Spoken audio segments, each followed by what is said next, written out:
हालात ने उन्हें दिल्ली खींच लिया। बच्चे ने 8 की उम्र में सड़कों के बच्चों को देखकर सीख लिया, ईमान से छोटा सामान बेचना, दादी के लिए दवा लाना, झगड़ों से दूर रहना। उसी सफर में वह बार बार रिद्धि के सिग्नल पर पहुंचता रहा। माँ और बेटे के बीच कई लालहरे सिग्नलों की दूरी थी। पहचान का धागा हर दिन पतला होकर भी टूटा नहीं। वापस वर्तमान। मयंक को सफदरजंग अस्पताल ले जाया गया था। रिद्धि वहां पहुंची तो बाहर बरामदे की बेंचों पर दुआओं का पहरा था, भीतर आईसीयू का कांच था। फोन पर अनुपम ने कहा, वापस आ जाओ, यहाँ रोज हादसे होते हैं, उसके अपने लोग होंगे। रिद्धि के गले में सच अटक गया, आज नहीं आ पाऊंगी, बस इतना कह सकी। 2 दिन यूं ही रिस गए। तीसरे दिन डॉक्टर ने कहा, होश आ गया है। रिद्धि दौड़ी। बिस्तर पर बच्चे की सूखी पलकों ने कांप कर पूछा, दीदी आप आ गईं? रिद्धि ने उसकी उंगलियां थाम ली। बेटा, दीदी नहीं माँ। डॉक्टर ने कंधे पर हाथ रखकर कहा, अभी ज्यादा बात नहीं। कई दिन तक रिद्धि वहीं लगी रही। फोन बंद। चिंता में घिरा अनुपम अंततः उन बच्चों से पता पूछकर संगम विहार गया। सच जानकर अस्पताल पहुंचा और टूटे भरोसे की कड़वाहट में बोल पड़ा, इतना बड़ा सच छुपाया। यह रिश्ता यहीं खत्म। वह लौट गया, पर रिद्धि के लिए उस घड़ी सबसे बड़ी सच्चाई बेटे की सांसें थीं। छुट्टी के बाद वह नानी के साथ बच्चे की सेवा में लग गई। घर से सारे नंबर उसे ब्लॉक कर दिए गए। 10 दिन बाद दरवाजे पर आहट हुई। अनुपम अपनी माँ और बहन के साथ खड़ा था। रिद्धि ने आरव को सीने से लगाकर फूट फूट कर कहा, अब इसे छोड़ नहीं पाऊंगी। सास ने आगे बढ़कर उसके सिर पर हाथ रखा, हम भी मां बेटे को अलग करके पाप नहीं लेना चाहते। बच्चा भी साथ चलेगा और उसकी नानी भी। रिद्धि ने नम आंखों से अनुपम को देखा। उसकी आवाज धीमी पर साफ थी, चलो घर। बिना साथ के यह घर नहीं है। वे सब बदरपुर लौट आए। उस साल कैलेंडर 2018 पर अटका था। 3 महीने बाद रिद्धि ने एक बेटे को जन्म दिया। 2-3 साल में एक बेटी भी हुई।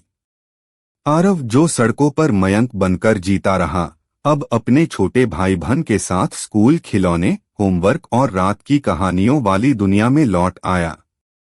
नानी की हंसी घर के आंगन में घुली रहती। कभी कभार बुआ आती, माथे पर चुंबन रखकर लौट जाती। जीवन ने एक सच लिख दिया, माँ और बच्चे के बीच जो डोर बंधती है, वह वक्त, दूरी और हालात के सबसे तीखे चाकू से भी नहीं कटती। और जो गुब्बारा उस दिन सिग्नल पर खरीदा गया था, वह सचमुच नहीं फूटा, क्योंकि इस बार किसी ने छोड़ा नहीं। दक्षिण दिल्ली की सुबहें हमेशा जल्दबाज होती हैं। अनुपम अपनी पत्नी रिद्धि के साथ बदरपुर से नेहरू प्लेस की ओर कार बढ़ाता तो हर बड़े सिग्नल पर भीड़, हॉर्न और लाल पीली जैकेट पहने ट्रैफिक वालों के बीच कुछ नाजुक कंधों वाले बच्चे दिखाई दे जाते। कोई कांच पोंछता, कोई खिलौने दिखाता, कोई गुलाब आगे बढ़ा देता। रिद्धि अक्सर शीशा थोड़ा नीचे कर देती, आवाजों से नहीं, उन मासूम आंखों से उसका दिल हिलता था। एक दिन वही हुआ। एक पतली सी आवाज आई, दीदी गुब्बारा ले लो। लाल वाला, सबसे अच्छा उड़ेगा। सामने 10 से 11 साल का दुबला पतला लड़का था, झोले में गुब्बारे, कलाई पर धूप से रंग फीका पड़ा धागा। रिद्धि हंसी, मैं गुब्बारे का क्या करूं? लड़के ने बिना रुके जवाब दिया, अपने होने वाले बच्चे को दे देना। डरना मत दीदी, अगर छोड़ा नहीं तो गुब्बारा फूटेगा भी नहीं। रिद्धि ने अपनी हथेली अनायास पेट पर रख ली। वह 6ठे महीने में थी। 2 दे दो, उसने कहा। सिग्नल हरा हुआ और कार बढ़ गई। दिन घूमते रहे। कभी वही लड़का पेन बेचता मिलता, कभी गुलाब, कभी टॉफी। रिद्धि उसके पास रुककर कुछ न कुछ खरीद लेती और जाते जाते उसकी मुट्ठी में 100-200 का नोट भी दबा देती। अनुपम ने कई बार कहा, दिल बड़ा मत कर, हर बार मदद नहीं हो पाती, पर रिद्धि का मन मानता नहीं। उसने उस बच्चे का नाम पूछ लिया, मयंक। उसने मुस्कुराकर बताया। एक सुबह सिग्नल आया तो रिद्धि की नजर भीड़ में उसे ढूंढती रह गई, पर वह दिखा नहीं। 2-3 बच्चे भागते आए, दीदी, मयंक का एक्सीडेंट हो गया, हालत बहुत खराब है। पल भर में रिद्धि का गला सूख गया। कहाँ? उसने पूछा। संगम विहार, झुग्गियों के पास, उसकी नानी के घर, उनमें से एक बोला।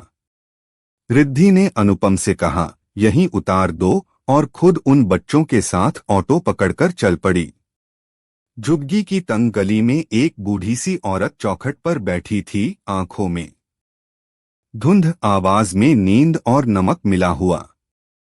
रिद्धि ने उसे देखते ही कदम ठिठका दिए। चेहरे की रेखाएं जैसे सालों पुरानी पहचान की कतरने थीं।